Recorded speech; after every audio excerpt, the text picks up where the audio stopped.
All right.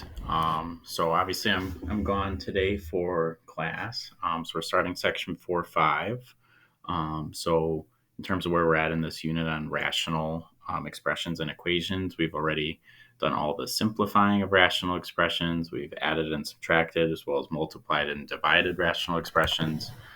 So today we're going to start solving rational expressions. So you should have a packet in front of you. It should have 2 pages of notes and then 2 pages of practice problems in there. So if you're in my period one class, you already got the notes for pages 1 to 2, okay, the front side, or sorry, the front and back of the first page. So feel free to fast forward ahead to the start of the second page. But if you're in my second period class, we're going from scratch. You just did your quiz. Hopefully that went well. And now we're on to notes. So right now, just as a quick warm up, why don't you guys pause this video and then work on the 3 warm up problems here. And I'll show the answers. So these were all review of solving linear or quadratic equations. You'll see that these are going to come up today as we get into our solving rational equations. Okay, so got some combining like terms with a linear equation with 1. 2 is a quadratic equation where you have to get this equal to 0, factor, and then solve. And then 3 is a factoring with the GCF one. Okay, so let's look at the blanks below. So our steps for simplifying and solving a rational equation. Okay, so feel free to fill in these blanks. You can pause the video to do that. And then we can hop into the solving at the bottom. So pause the video, fill in all the blanks. Okay, so looking at number 1, you've done a problem like this before. You did it last year in Math 2. You did this in really 8th grade. This is solving a proportion, really, with a fraction equal to a fraction, right? This is still considered a rational equation because each of these expressions on the left and right side are both rational. Okay, so let's solve this both the way that you did in previous years, and then we can talk about our new method that we can use for solving. So in previous classes, you cross multiplied. You multiplied the 8 to the x, and you multiplied the 4 to the 6 to undo this fraction equal to a fraction. So if we multiply both sides by 8, the 8 gets multiplied to the x, giving us 8x. We multiply the 4 to the 6, we get 24. And that allows us to solve, right? We could divide both sides by 8. We get x equals 3. There's a different method we could use to solve the same equation, though. And that method is going to actually be how we're going to approach all of our different rational equations today. And that's going to be, can we get a common denominator, at least common denominator? Because if we had the same denominator on the left and right side, then whatever value of x we put into our expressions on the left and right side, that denominator is going to be the same for both. That allows us to basically ignore the denominator and solve our numerator. Only thing we have to keep in mind is if we had any restricted values on our common denominator. Okay, if we have any x values that could make the denominator undefined, then we have to consider that as we look at our solutions to see if we have any what's called extraneous solutions. So I'll explain that when we get into problems that have that. So if we look at this one, if we wanted to get a common denominator comparing the 4 to the 8, we could multiply the 4 by 2 to give us a common denominator of 8. Okay, so our least common denominator, 8. So now changing that expression on the left, we have 2x over 8 equals 6 over 8. Well, now to solve this, the 8's on the denominator don't really impact anything, right? No matter what we put in for x, that 8 is always going to be on the bottom of both. So we could ignore the denominator and say 2x equals 6. Solving for x, divide by 2, we get that same answer of x equals 3. Okay, so that's going to be more the approach we take as we go through these different problems. Let's look below at example 2. So now our goal is to find a least common denominator across the two fractions. Okay, so if we compare our denominators, we have an x minus 4 and a 5. So our least common denominator would be 5 times the parentheses x minus 4. To get that, we would have to multiply this first fraction on top and bottom by 5, and the second fraction on top and bottom by x minus 4. Okay, so now let's rewrite this. So 5 times 2, 10, over 5 times the parentheses x minus 4 equals, now this is a double distributing problem, right? Because we have a binomial times a binomial. So you multiply the x to both and the 5 to both. So we would have x times x squared, x times negative 4 minus 4x, 5 times x plus 5x, 5 times negative 4 minus 20, all over 5 times the parentheses x minus 4. So now we have this same common denominator for the left and right side. Well, no matter what we would put in for x, we would get the same value on the denominator for both sides. That's going to allow us to ignore our denominator and just isolate and solve with our numerator.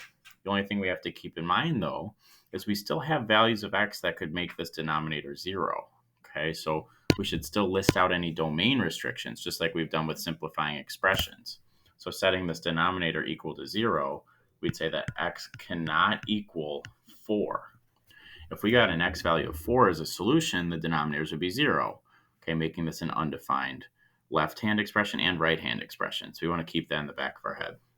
So now let's set the numerator equal to each other, ignoring the denominator. So 10 equals x squared minus 4x plus 5x minus 20. And what we have left is just a quadratic equation. So let's kind of clean this up. So we have some like terms over here we can put together, and we probably want to make this equal to 0. So let's subtract 10 on both sides. So now we have 0 equals x squared plus x minus 30. Well, now this is a quadratic equation we can solve by factoring. Say 0 equals parenthesis x, x. Looks like it would factor down to x plus 6, x minus 5.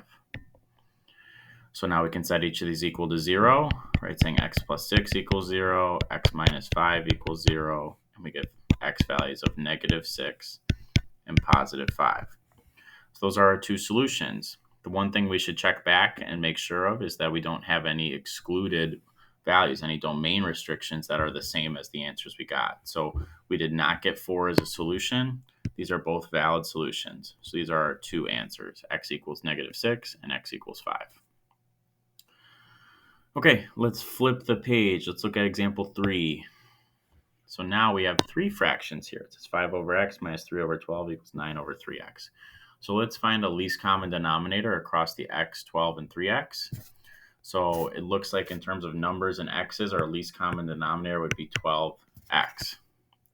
So let's manipulate each of those fractions to get a common denominator of 12x. So that would mean we'd multiply the first fraction on top and bottom by 12, the second fraction on top and bottom by x, and then the third fraction on top and bottom by 4. And then let's rewrite everything. So 12 times 5, 60 over 12x minus 3x on top, right? 3 times x is 3x over 12x equals 9 times 4, 36 over 12x. So now we have that common denominator of 12x. We should also note any restricted values at this point. So x could not equal 0, right? If x was 0, the denominators would become 0. We'd have undefined fractions in there, okay, expressions. So we have a minus here. So why don't we change that to a plus and make this a negative 3x? And then let's rewrite the numerator, ignoring the denominator. So we could say 60 minus 3x equals 36. Subtract over the 60. This is linear, right? Negative 3x equals negative 24. Divide by negative 3. We get x equals 8. We should compare that with our restricted value of 0. That's not the same number, so 8 is a valid solution. So that's our only answer. Okay, let's keep rolling. Let's look at example 4. So now if we look at our three fractions, we want to start by finding our least common denominator. So we have 3y, y plus 2, and 3. Well, at least we have this 3 in common across both. So it looks like our least common denominator would be 3y times the parentheses y plus 2. Okay, so let's multiply the first fraction by y plus 2 on top and bottom. The second fraction by 3y on top and bottom. And then our last fraction would have to get all of y times y plus 2.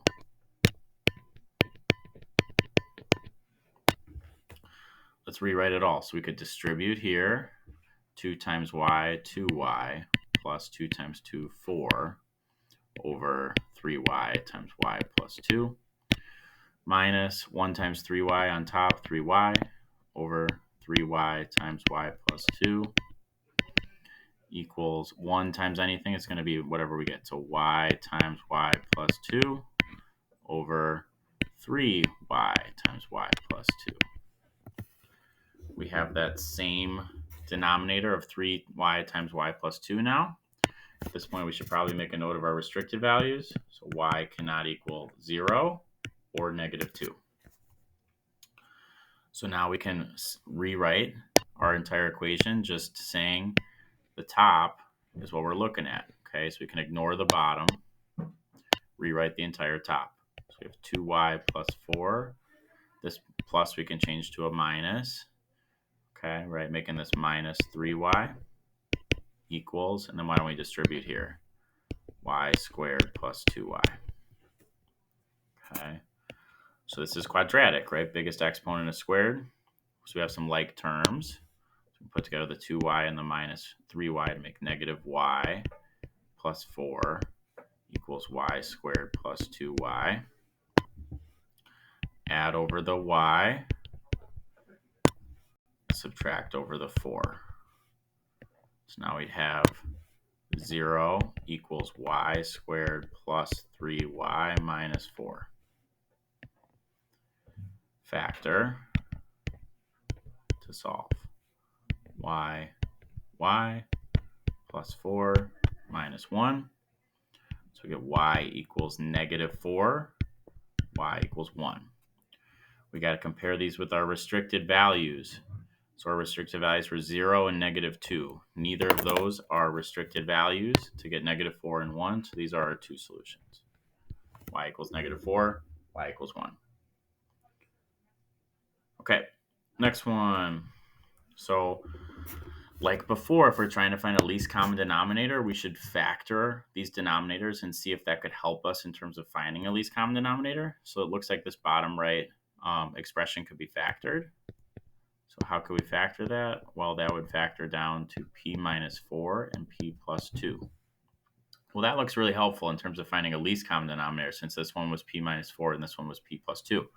So our least common denominator then would just be p minus 4 times p plus 2.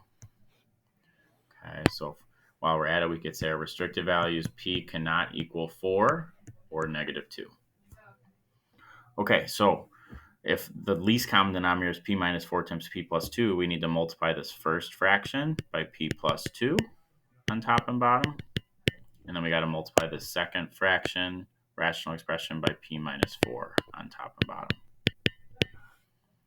Okay, so let's carefully rewrite it all. So we'd have 1 times p plus 2. That would just make p plus 2 over p plus 2 times p minus 4, plus, distribute here, that'd be p squared minus 4p, all over p plus 2 times p minus 4, all equals 6 over p minus 4 times p plus 2. We have that same denominator for all of them. So now we can just set the whole numerator equal as an equation. So we have p plus 2 plus p squared minus 4p equals 6. Let's simplify. So what do we got? So we could combine p and minus 4p. So we have p squared minus 3p. And then while we're at it, why don't we subtract this 6 over? So we'll subtract over the 6. We would get minus 4 equals 0. Factor p minus 4, p plus 1. Set each of these equal to 0. So p equals 4, p equals negative 1. Comparing with our original restricted values in the domain, we said p could not equal 4 or negative 2. Well, we got p equals 4 as a solution, so that does not work. Okay, this is what we call an extraneous solution. Okay, because that value of 4, even though we got a solution when we set the numerator as an equation, when we got our least common denominator, if we tried putting in 4 into this equation, we would see each of these denominators would wind up becoming undefined. Okay, so that is an extraneous solution. It's not a real solution to the equation. So our only answer would be p equals -1. Okay, one more at the bottom. Example 6. Well, this one we don't have 5 over here written as a fraction, so why don't we add a denominator of 1? Pretty quick one. Our LCD then would be just x plus 2. Let's multiply top and bottom by x plus 2. Rewrite each of these. 4 over x plus 2 minus x over x plus 2 equals, distribute here, 5x plus 10 over x plus 2. Minus, we can flip to a plus, make this a negative. So we have 4 minus x equals 5x plus 10. Before we get too far, we should list out that a restrictive value is that x cannot equal -2. Solve. Add over the x, get 6x over there. Subtract over the 10. -6 equals 6x. Divide by 6. X equals -1. That's not a restrictive value. That's our solution. Okay, so that concludes what we would have done as our first day of notes. So just to get some feedback on that, why don't you try to do on the next page numbers 1 and 2 as the warm-up. So pause this video, do your work, and then we can check our answers. Okay, so you want to check the warm-up problems. We already had a common denominator of x here, so x could not equal 0. So we could set the numerator equal to each other and solve. We get x equals 5. Okay, that's our only answer. It's not extraneous because 0 would have been the only answer that would have been extraneous. Then the number 2, get a or factor that bottom right expression down to x plus 1, x minus 1. So that is our least common denominator. So x cannot equal 1 or -1. After multiplying, set the numerators equal to each other. When we solve, we should have got x equals -12. So feel free to pause the video and write in anything you need. Okay, so let's look at the examples in our day 2 notes. Okay, so a lot of the same idea in these problems. Okay, so we're on number 7 on that next page. Okay, so right below the warm-up that you guys just did. Okay, so let's look through. So we could make a denominator on the x of 1. If we compare these, well, we have an x minus 3 and we have a 3 minus x. Well, those are opposite factors. Okay, so we could really change either of these. Just for simplicity, guys, since we see a minus here, maybe let's take a moment, change this to a plus, and make this a negative there, so that doesn't confuse us later on. In terms of a least common denominator, we could do a lot of different things. Our least common denominator, we could pick x minus 3, or we could pick 3 minus x, or we could put a -1 in front of one of them, flipping the other one. So really, we have a lot of options here. So why don't we make our least common denominator be that we're going to multiply this x minus 3 by a -1, because that would give us the 3 minus x over here. So we could say our LCD, our least common denominator, is -1 times x minus 3. Well, we know that -1 times x minus 3 is this 3 minus x. So what that means for us is we're going to multiply this fraction here by -1, that middle one. Well, since we just have a denominator of 1 on the first fraction, we're going to have to multiply that one by the whole thing of -1 times x minus 3 on top and bottom. And then we can leave this fraction on the right the same, because 3 minus x is already the same thing as -1 times x minus 3. So our restrictive value would say x cannot equal 3. Okay, let's clean this up. So we have -1 times x minus 3 times x. So that x can get multiplied by the -1. So we'd have -x times x minus 3 over negative 1 times x minus 3 plus negative 2 times negative 1, that becomes just a 2 on top, over negative 1 times x minus 3 equals x minus 1 over 3 minus x, which we know 3 minus x is the same thing as negative 1 times x minus 3. So now we have that like denominator everywhere, right? The same thing across the whole bottom, so we can basically rewrite our numerator, okay, as our equation. So let's do that. So we have negative x times x minus 3 plus 2 equals x minus 1. Let's clean that up. So distribute negative x squared plus 3x, right? Negative times negative makes plus 2 equals x minus 1. Get this equal to 0. And honestly, guys, if we have a negative leading coefficient, we might be faster just to add that over to the other side and then move over these terms.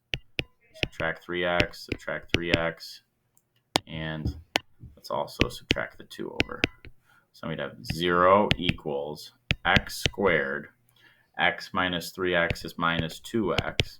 Negative 1 minus 2 is minus 3. So we're just rearranging the parts to get it equal to 0 and simplified. Factor x, 3, 1 minus plus. Set equal to 0. So x equals 3.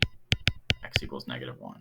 If we look back, x could not equal 3 was our restricted value. So this is another case where x equals 3 is not an answer that we would include. That's an extraneous solution. It's not a solution that worked. Even though the numerators, it worked as a solution, the denominators, it would not, because when we put in 3 for x, each of those denominators are going to become 0. So our only answer would be x equals negative 1. Okay, let's do a couple more. So now let's look at 2. Okay, so remember, factor wherever we can. So let's factor this bottom left or bottom right expression down to x minus 4 and x plus 1.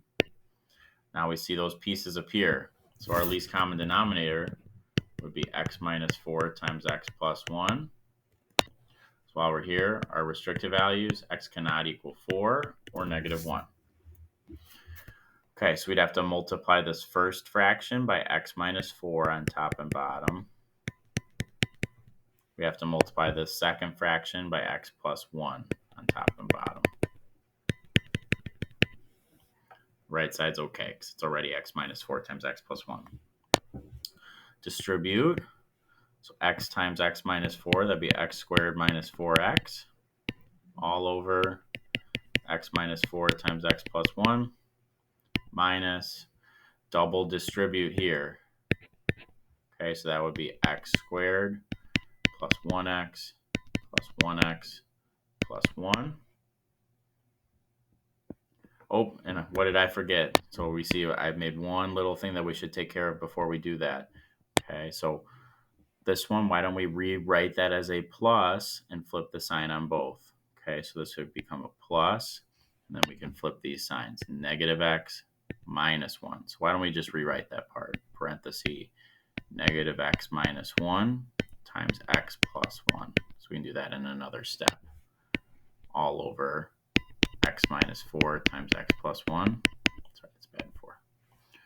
All equals 5 over x minus 4 times x plus 1. So we got to pay special attention when it says minus, flip it to a plus, and flip each of the signs. Okay, so now let's rewrite the numerator. So x squared minus 4x. Okay, so let's double distribute here. So careful with the negative leading coefficient there. So we'd have negative x times x, that's minus x squared. Negative x times 1 minus 1x. Negative 1 times x minus 1x. Negative 1 times 1 minus 1. Okay, equals 5. Let's clean this all up. So what do we got? We got x squared minus x squared. Those would cancel. So gone, gone. Negative 4x minus 1x minus 1x. That'd be negative 6x. Right, putting together these all on the same side. We still have minus 1 equals 5. Add over the 1. So you have negative 6x equals 6. Divide by negative 6. So we get x equals negative 1. Well, comparing with our restricted values from the beginning, we see that this was a restricted value. That's an extraneous solution. It did not work. So what does that mean for us? It means there were no real solutions. The only answer we got wound up not being a real solution. Okay. All right. Let's look at the next one. So factor. So we see a denominator here that can be factored. Let's factor that down to x plus 2x minus 2. We see a least common denominator of x plus 2 times x minus 2 then. So our restricted values, x cannot equal 2 or negative 2. So let's multiply the first fraction by x minus 2 on top and bottom. And let's multiply this last fraction by x plus 2 on top and bottom. Distribute. That'd be 3x minus 6 over x plus 2 times x minus 2. We see a minus sign here, so let's flip that to a plus and make it a negative 6x. So plus negative 6x over x plus 2, x minus 2 equals, distribute, that's still just going to be x plus 2 over x minus 2, x plus 2. We have the same denominator. We can set it all equal to each other across the numerator. So we really have 3x minus 6 minus 6x equals x plus 2. Combine, negative 3x minus 6 equals x plus 2. Subtract over the x. We have negative 4x. Add over the 6. Okay, so equals 8. Divide by negative 4. Get x equals negative 2. Compare with our restricted values. That was a restricted value. So we would say, nope, that's extraneous. So if that's extraneous, that means we'd have no solution. That was the only answer we got.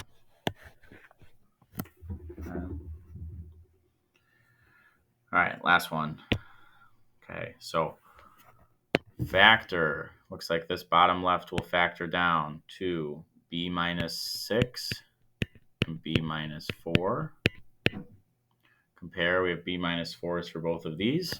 So our least common denominator is going to be b minus 6 times b minus 4. Rewrite, so b minus 3 over b minus 6 times b minus 4 equals, okay, so we're going to have to multiply this first fraction by b minus 6 on top and bottom. And then looks like also this one needs to get b minus 6 on top and bottom. So rewrite. So we're going to have to double distribute in both of those. So b minus 6 times b plus 5 all over b minus 4 times b minus 6. Also note this was a minus. So why don't we make this a plus? Flip each of these signs to a negative and then a plus there. Then carefully rewrite plus parentheses negative b plus 1 times b minus 6 all over b minus 4 times b minus 6. Okay, so we have that same denominator. We can ignore that now. Let's rewrite the top. B minus 3 equals, let's double distribute. So b times b, b squared, plus 5b minus 6b minus 30. Same deal over here. Double distribute. Be careful with the negative b. So negative b times b, that's minus b squared. Negative b times negative 6 plus 6b. 1 times b plus 1b. 1 times negative 6 minus 6. Okay. Let's look for like terms. So we got a b squared minus b squared. Okay, so those are going to cancel. Let's look for B's. So we have a plus 5B, a minus 6B, a plus 6B, a plus 1B. So all of those together, let's see, 5 minus 6 is negative 1, plus 6 is 5. Where are we at? So we would wind up with, let's see, so we got, so 5 minus 6 is negative 1, plus 6 is 5, plus 1 is 6. So we have 6B, then negative 30 minus 6 minus 36. Okay, we're almost there. Sorry, this is a 36. B's and 6's. Okay, so subtract over the B. So we have 5B here. Add over the 36. We get 33 there. Divide by 5. Sorry, yeah, 5. So B equals 33 over 5. That's not a restricted value, right? A restricted value is where B cannot equal 6 or 4. That is our only answer. Okay. So we just went through all the notes. I'm going to leave off the one at the bottom. So our homework is going to be to finish the rest of this packet. So really there's 2 pages. So my first period class, you guys already started working on that on Wednesday, okay, after your quiz. My second period class, you now have the remainder of this period to work on these 2 pages, which you'll have even more time than my first period did, since you just had the quiz with no lesson at the beginning. So work on the rest of this packet. All the rest of this packet is our homework. Okay, so the 2 worksheets. Okay, and then we'll go over all that stuff on Monday. Okay, all right, that's it for today. So have a good weekend.